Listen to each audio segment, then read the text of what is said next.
All right, let's dive in. Today, we're going to talk about a name you've definitely heard, but maybe you don't fully understand: Karl Marx. He's a figure who people either seem to love or hate, but there's no denying that his ideas have completely shaped the world we live in.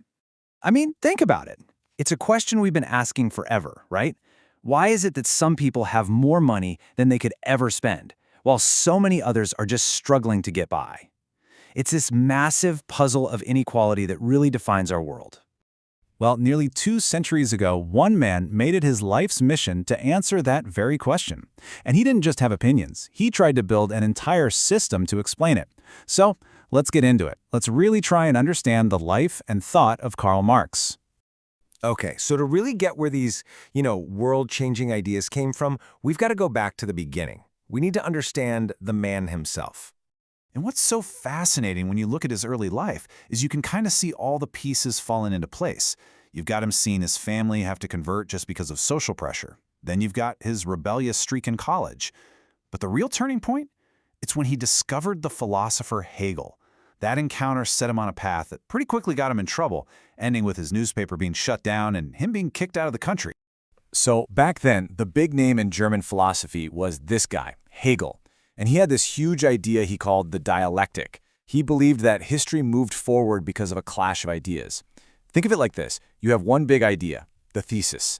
Then a competing idea comes along to challenge it, the antithesis. Out of that conflict, a brand new, better idea is born, the synthesis. For Hegel, all of human history was just this giant unfolding conversation. But here's where Marx does something, well, revolutionary. He takes Hegel's whole idea and flips it completely on its head. He basically said, Hegel, you've got it all backwards. It's not our big ideas that shape our reality, it's our material reality, our jobs, our money, our economic situation that shapes our ideas. For Marx, history wasn't a debate, it was a fight over stuff. So as you can imagine, this kind of thinking didn't make him very popular with the authorities. He was forced into exile and ended up in Paris. And that's where he meets Friedrich Engels, a meeting that would literally change the world. Together, they sat down and wrote what is maybe the most famous political pamphlet of all time. In this one line, right from the start of the Communist Manifesto, pretty much sums up their entire worldview. They were saying, forget the kings, forget the great speeches. If you want to understand history, look at the fight between the haves and the have-nots. For them, this wasn't just a theory. It was a pattern you could see throughout all of history. In the ancient world, it was masters fighting against slaves. In the Middle Ages, it was lords against serfs. And in their time, the new industrial age, the main event was the bourgeoisie, the people who owned the factories, versus the proletariat, the workers who had nothing but their own labor to sell. Okay, so that's the big picture. But Marx wanted to know, how does this actually work? What's the engine driving this conflict in capitalism, day in and day out? To figure that out, he moved to London and spent the next 3 decades, often living in total poverty by the way, buried in books at the British Museum, determined to crack the code. All right, to really get what he found, let's break it down with a super simple example. Just stick with me here. Imagine a worker in a factory. In one day, through their hard work, they produce goods that are worth 1,000 rupees. So the factory owner, the capitalist, pays the worker a wage, right? Let's say it's 200 rupees. And here's the key. That wage isn't based on how much value the worker actually created.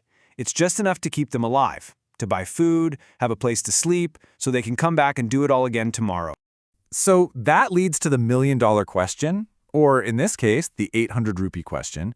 If the worker created 1,000 rupees of value, but only got paid 200, where did the rest of it go?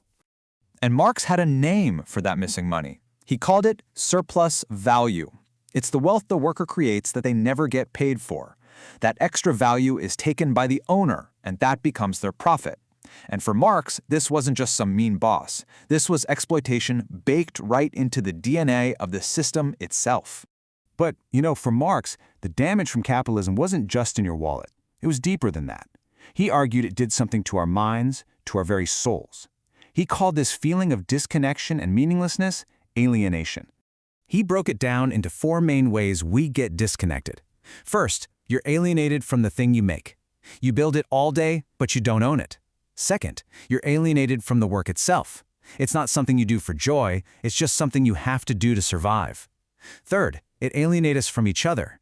We're all competing for jobs instead of working together. And maybe worst of all, it separates you from your own human nature, turning you from a creative person into just a gear and a giant machine. And all of this leads to this really weird psychological thing he called commodity fetishism. This is when we start treating products, that new phone or those sneakers, like they have some sort of magical power. We completely forget about the actual people who made them. And our place in society starts to feel like it's defined not by who we are, but by the stuff we own. So fast forward to the 90s, the Soviet Union collapses, and everybody's saying, that's it, Marx is dead, capitalism won, right? But you look around the world today, 3 decades later, and you have to wonder, is he really that irrelevant?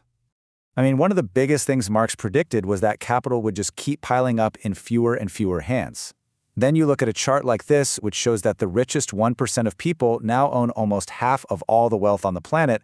Well, it's kind of hard to argue with them. It looks exactly like what he was talking about. And it's not just about wealth. You can see these echoes of Marx's ideas all over the place. Remember the 2008 financial crisis? That's the instability he warned about. The gig economy, where people are managed by an app, that's pure alienation. The burnout we all talk about, he was writing about that 150 years ago. Even his point about capitalism using up both workers and the planet feels incredibly relevant with the environmental crisis we're facing. And this is maybe the most important thing to remember about Marx. He wasn't just some professor sitting in the library. The whole point of all this analysis, for him, wasn't just to understand the world, it was to give people the tools to change it. So look, in the end, it doesn't matter if you agree with his solutions or think they're totally wrong. His real power, the reason we're still talking about him today, is that he forces us to ask some really tough questions. He makes us look at the world around us and ask, is this really the best we can do? In a world with so much inequality and crisis, maybe that's a question we should all be asking.